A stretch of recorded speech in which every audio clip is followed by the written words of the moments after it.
Assalamualaikum warahmatullahi wabarakatuh, sahabat BCO dimanapun Anda berada. Ketemu lagi bersama saya Fauzi Albara di siaran berita BCO Media.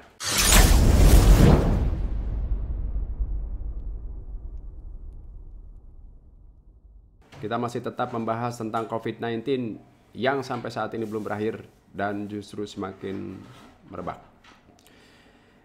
Langsung saja saya akan bacakan ini pada tanggal 26 Maret 2020 ya, bahwa sudah ada 196 negara atau wilayah atau kawasan atau negara yang terpapar corona.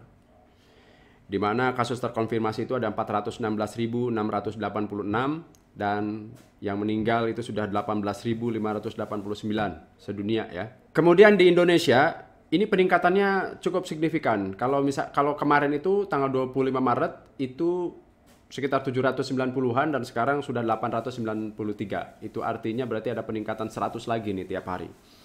Nah, kemudian yang sembuh kemarin itu ada 30 dan sekarang ada 5 tambahnya. Jadi 35 yang sembuh hari ini. Kemudian yang meninggal ini juga signifikan kenaikannya ya. Sekarang itu sampai dengan 78 orang yang meninggal dunia di Provinsi Banten. Kalau kemarin kalau tidak salah masih di bawah 50 ya. Oke, ini sangat mengancam dunia. Bahkan Amerika Serikat sendiri saat ini lagi kewalahan karena 14.000 warganya positif corona dalam satu hari. Nah, tadi kita bicara soal wilayah Provinsi Banten ya. Saya coba akan ungkap atau sampaikan sebuah catatan informasi dan patut diketahui bahwa Provinsi Banten ini masuk ke 3 terbanyak di nasional. Yang pertama adalah DKI Jakarta dengan jumlah 515. Itu pada tanggal 26 ini ya.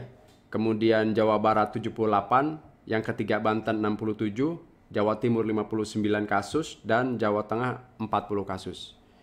Sangat luar biasa. Untuk Provinsi Banten, untuk Kota Cilegon ya, ini juga ada data terbaru nih, tanggal 26 Maret dikeluarkan jam 4 sore atau jam 16. Ini oleh Dinas Kesehatan Kota Cilegon, peta sebaran COVID-19 di Kota Cilegon. Ini di sini tercatat ada berapa kelurahan ini? 33 kelurahan dari total 43. Ada 43 kelurahan di Kota Cilegon, 33 di antaranya sudah ada yang observasi dan ada yang ODP. Ada satu yang PDP. Satu PDP itu di Rawa Arum. Nah, Dinas Kesehatan Kota Cilegon mengeluarkan peta sebaran COVID-19 dengan jumlah orang tanpa gejala atau yang disebut dengan observasi itu ya. Itu 34 orang, kemudian ODP orang dalam pemantauan itu 146 orang dan PDP 1. PDP 1 itu di Rawa Arum.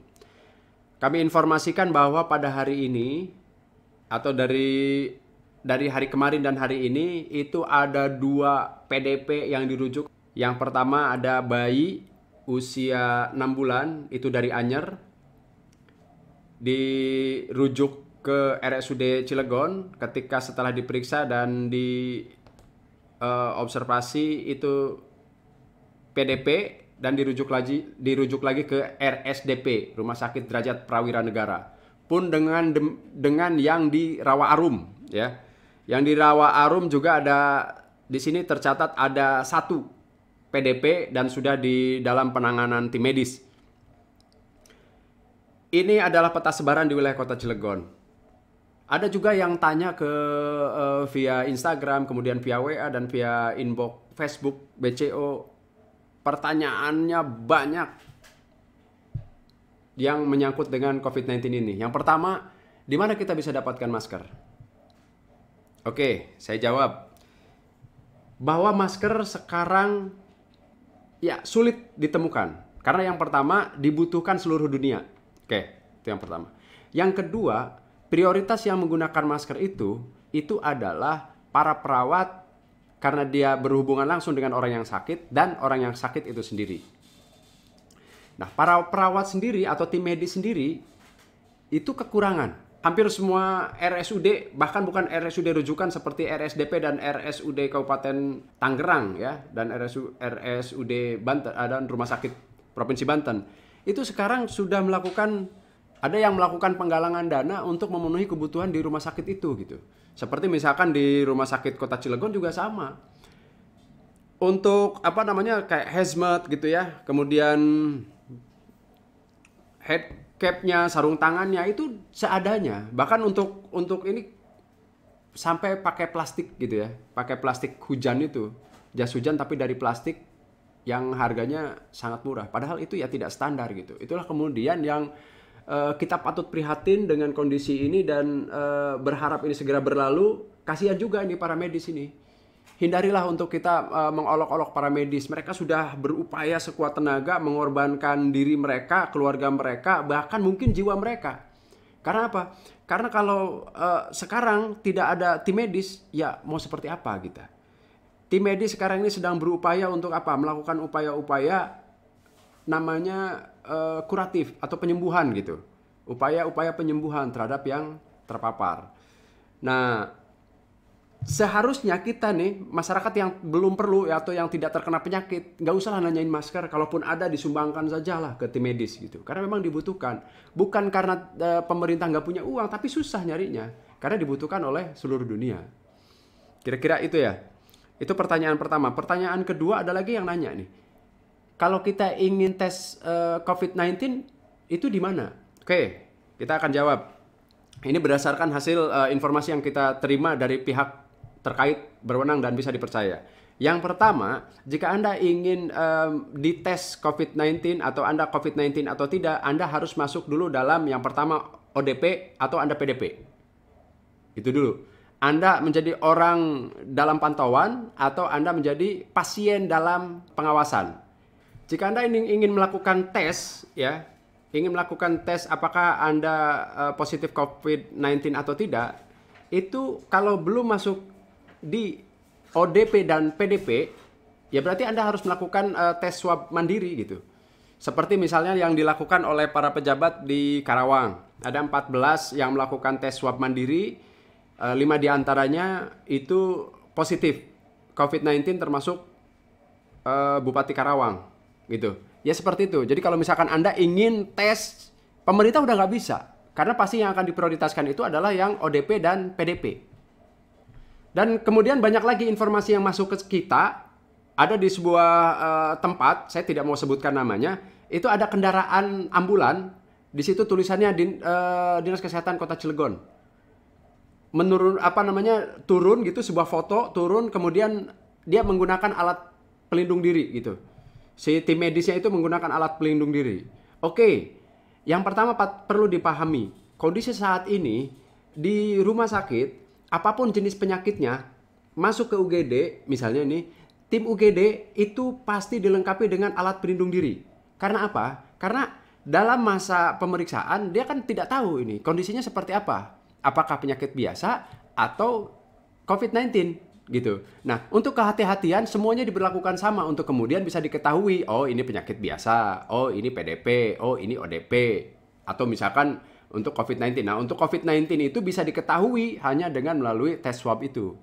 Gitu. Jadi tidak bisa kemudian ketika Anda melihat sebuah ambulan dan di situ ada orang yang menggunakan alat lengkap, misalkan alat pelindung diri lengkap, kemudian Anda menyebut seenaknya saja di WA, di snap WA misalkan, di story WA menyatakan ada yang kena corona. Ya nggak bisa, kasihan lah. Kasihan mereka, itu kasihan tim medis. Mereka hanya melakukan yang sesuai dengan SOP mereka gitu. Ketika misalkan ada yang dibawa dari rumah sakit ke yang misalkan yang sakit atau yang meninggal dibawa ke rumah warga misalkan menggunakan ambulan dan di dalam ambulan itu banyak yang menggunakan alat pelindung diri, ya itu nggak serta-merta disebut COVID juga gitu. Itu bisa disebut COVID atau tidak, Anda tinggal nunggu aja pernyataan resmi dari pemerintah dan pasti itu dikeluarkan seperti data peta sebaran yang disebutkan tadi. Di dalam data sebaran, kita kan sudah tahu bahwa tidak ada tercantum di situ yang positif COVID-19. Ya, ada juga yang ODP, yang observasi, dan PDP. PDP pun hanya 1 orang. belum ada di kota Cilegon ini yang positif COVID-19.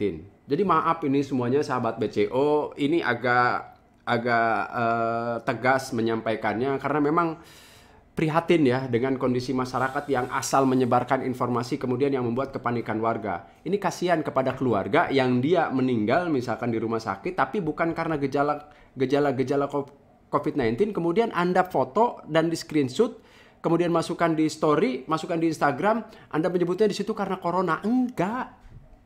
Gitu tuh. Enggak begitu. Gitu. Kasihan tim medis. Mereka harus perlu melakukan sesuatu sesuai SOP. Kasihan juga yang keluarganya yang ditinggalkan misalkan meninggal karena penyakit yang lain, tapi karena SOP-nya harus menggunakan alat pelindung diri, ya itulah kondisi seperti itu harus dilakukan. Terus lagi begini, ini kondisi alat pelengkap diri tim medis gitu ya. Kemudian dengan jumlah tim medis itu tidak berbanding lurus dengan kondisi bertambahnya ODP, kemudian PDP, dan positif COVID-19 yang terus bertambah setiap harinya. Ikhlaskan diri kita itu untuk tetap di rumah lah, itulah solusi terbaik sebenarnya. Kalau misalkan kita mengandalkan kayak misalkan udahlah aman, di jalan aman karena sudah disemprot desinfektan. Enggak, belum tentu.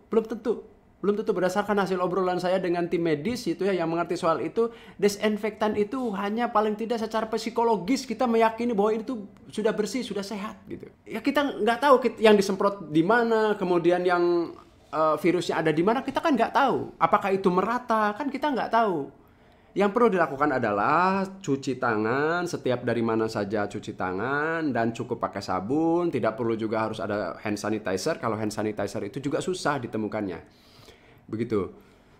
Kemudian kita ya kalau misalkan tidak ada kepentingan gitu ya yang harus kita keluar, ya di rumah saja gitu. Karena sekarang kayak beli belanjaan, beli sayuran, dinas perindustrian dan perdagangan di Kota Cilegon nih khususnya sudah membuat edaran yang di dalamnya di situ ada nomor WhatsApp yang bisa Anda hubungi untuk Anda bisa pesan apa saja.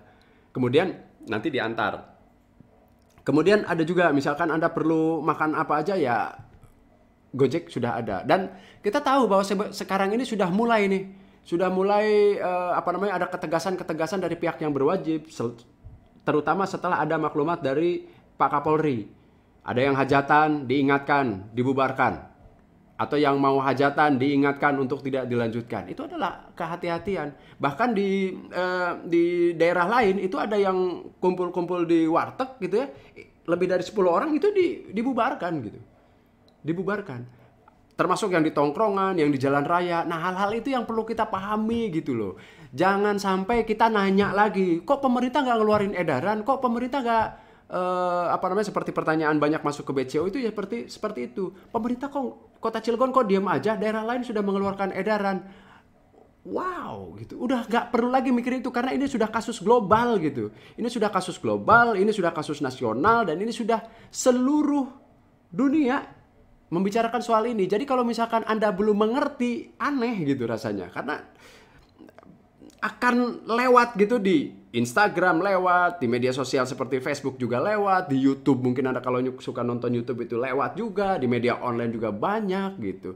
Anda juga kalau ngobrol di lingkungan itu juga pasti diobrolkan. Jadi nggak mungkin Anda nggak dapatkan informasi itu. Itu kan hanya egosentrisnya kita. Nah, kecilkan dong volume egosentris kita untuk apa? Untuk kebaikan kita bersama. Kalau kita masih berkumpul-kumpul, wabah itu akan semakin menyebar. Dari 1 orang kumpul, kemudian menyebar menjadi 5 orang. Kemudian 5 orang dinyatakan ODP. Setelah ODP, PDP. PDP itu kan harus dirawat, menjadi pasien, masuk ke rumah sakit. Dan itu menjadi beban bagi rumah sakit, menjadi beban tim medis. Kalau tim medisnya cukup, kalau obat-obatannya cukup, kalau alat ADP-nya cukup. Kalau enggak, Anda bisa terlantar di sana. Gitu, Anda bisa terlantar. Ini ada informasi ini yang dia secara terbuka menyampaikan melalui Twitternya. Melalui Twitternya dia sampaikan ini secara terbuka ya, kaitan dengan dia yang menjadi salah satu pasien COVID-19. Namanya adalah Fahri Muhtar. Silakan Anda buka di Twitternya @fmfmuhtar gitu ya _. Nah, di situ dia menjelaskan bagaimana dia pertama kali gitu kemudian dites swab, kemudian dia dinyatakan positif corona, kemudian dimasukkan di ruangan di rumah sakit itu, di ruang perawatan yang ada beberapa orang yang ukurannya 3x2, kemudian dengan ada satu orang yang COVID-19 itu tidak dapat tempat tidur gitu kan. Nah, itu kondisi yang sekarang gitu tuh. Apalagi nanti gitu. Kalau misalkan kita tetap melakukan aktivitas bebas di luar. Sudahlah, mulai mengurangi diri di rumah. Kalau misalkan ada orang yang bilang, gue kepala keluarga, itu ya. Kalau nggak keluar, keluarga gue mau makan apa? Keluarga saya mau makan apa? Gitu. Oke. Tapi kan ini sementara. Coba kalau misalkan Anda keluar, kemudian Anda kena misalkan virus, ya. Kemudian maaf misalkan sampai Anda tidak kuat antibodinya dan meninggal. Nah, yang merugi siapa? Ya keluarga, sudah nggak ada lagi tulang punggung gitu. Nah, belum lagi kalau misalkan Anda sudah terpapar corona, kemudian Anda pulang, Anda lupa cuci kaki, cuci tangan, ganti baju dan segala macam, terpaparlah keluarga Anda. Yang terjadi adalah apa? Semuanya menjadi rugi gitu. Kalau bicara soal perut, ya di India itu 1,3 miliar dan masyarakat miskinnya itu banyak juga di India. Tapi pemerintahnya ketika menerapkan lockdown, misalkan ketika mengingatkan rakyatnya agar di rumah saja, mereka taat gitu. Di kita memang belum ada kata lockdown, tapi kata di rumah saja itu sudah menjadi peringatan bagi kita untuk tidak boleh keluar gitu tuh. Ini saya coba informasikan satu kasus PDP yang dirujuk oleh RSUD Kota Cilegon ke RSDP. Itu yang kasus dari Anyer itu. Itu bayi 6 bulan. Bayi 6 bulan. Itu karena apa? Karena ibunya ODP. Bukan tertular oleh ibunya, bukan. Tapi karena dia pernah ke tempat sebuah daerah yang ada wabah, ya di mana? Di Bogor gitu. Itu riwayatnya seperti itu tuh. Itu riwayatnya. Nah, kalau misalkan kita nih masih tetap memaksa untuk keluar, kita bertemu dengan orang, kita nggak tahu riwayat orang yang kita temui itu. Dia sudah dari mana, sudah bertemu siapa, kondisinya bagaimana, apakah baik-baik saja atau tidak. Ya kita nggak ngerti, karena virus ini tidak memandang orang. Begitu. Saya sampaikan bahwa informasi kaitan data kami dapatkan tadi ya untuk skupnya nasional bahkan internasional itu dari chatbotnya Kemenkominfo ya, itu saya sampaikan ini di covid19go.id, saya sampaikan nomornya itu di 081133999000. Nah, Anda bisa dapatkan informasi tentang jumlah angka kasus COVID-19 secara global, bisa didapatkan di situ. Termasuk juga di situ Anda bisa mendapatkan bagaimana sih apa sih COVID-19 itu, kemudian apa saja gejalanya, kemudian bagaimana cara melindungi diri, kemudian bagaimana cara melindungi orang lain, terus kemudian masker perlu atau tidak, itu Anda bisa dapatkan di situ. Ya, saya kira marilah kita pahami kondisi ini sebagai kondisi yang sebuah bencana yang mengharuskan kita mengikuti arahan yang disampaikan oleh pemerintah. Sekarang kan banyak ulama juga yang menyatakan dengan kondisi seperti ini, besok hari Jumat atau nanti ini pas munculnya ini hari Jumat pagi jam 7 ini keluar nih video ini, dan kita nggak perlu Jumatan di masjid secara berjamaah, karena sejumlah ulama dari mulai Kiai Haji Abdullah Gimnastiar, kemudian Ustadz Abdul Somad gitu ya, dengan para kiai lainnya yang paham betul gitu, itu termasuk juga MUI sudah mengeluarkan fatwa mengganti sholat jamaah Jumat yang biasa dilakukan di masjid dengan sholat duhur di rumah masing-masing. Karena apa? Karena kondisinya genting. Untuk urusan wajib sholat aja kita diminta boleh untuk diganti di rumah dengan sholat zuhur. Apalagi untuk hanya urusan main-main gitu.